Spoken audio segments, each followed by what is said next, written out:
Alexandre le Grand était-il bisexuel? Alexandre est le plus grand conquérant de l'Antiquité, le vainqueur de l'Empire perse, et un souverain qui a régné sur un territoire s'étendant de la Grèce à l'Asie, et la question de sa sexualité fait encore débat plus de 2300 ans après sa mort, comme dans ce récent documentaire. Mais qu'en disent les historiens? Ce qu'on sait de sa vie intime, presque rien. Hormis ses mariages, le mariage qu'il a contracté par exemple avec Roxane, qui était une princesse asiatique. Le problème justement, c'est que les historiens de l'Antiquité qui ont écrit sur Alexandre, comme Plutarque ou Arien, ont vécu plusieurs siècles après le souverain. Ce qu'on sait en revanche, c'est qu'Alexandre était très proche d'un général macédonien qu'il aurait pris pour favori, Héphaëstion. Héphaëstion était pour Alexandre un philos, ce qu'on pourrait traduire comme Ami, compagnon, mais au sens de garde rapprochée.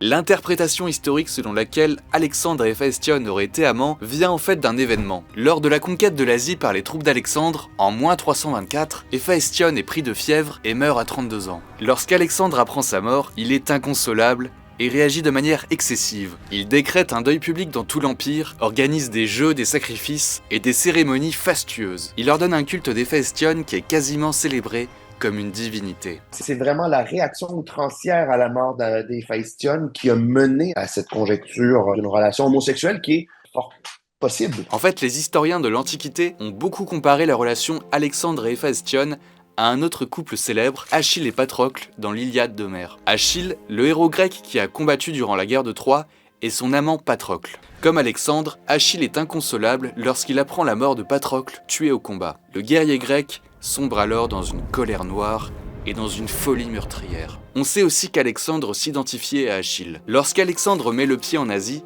son premier geste est d'aller rendre hommage à la tombe du héros grec en compagnie d'Héphaëstion. Donc pour résumer, il est probable qu'Alexandre et Héphaëstion aient été amants, même si ça n'est écrit nulle part explicitement. Dans le monde antique, les catégories de préférences sexuelles modernes n'existent pas. Il n'est pas rare que des hommes aient des relations intimes entre eux. Ça n'est ni immoral, ni exceptionnel. En fait, j'oserais dire que tout le monde s'en fout qu'il ait eu des rapports sexuels avec Héphaïstion. On n'avait pas besoin de le mentionner parce que l'allusion à Achille Patrocle était si évidente. Dans sa version hollywoodienne de l'épopée d'Alexandre, sortie en 2004, Oliver Stone n'hésitait pas à montrer à l'écran la bisexualité d'Alexandre. La même année, Troie de Wolfgang Petersen était un peu plus timide et présentait Patrocle et Achille comme des cousins.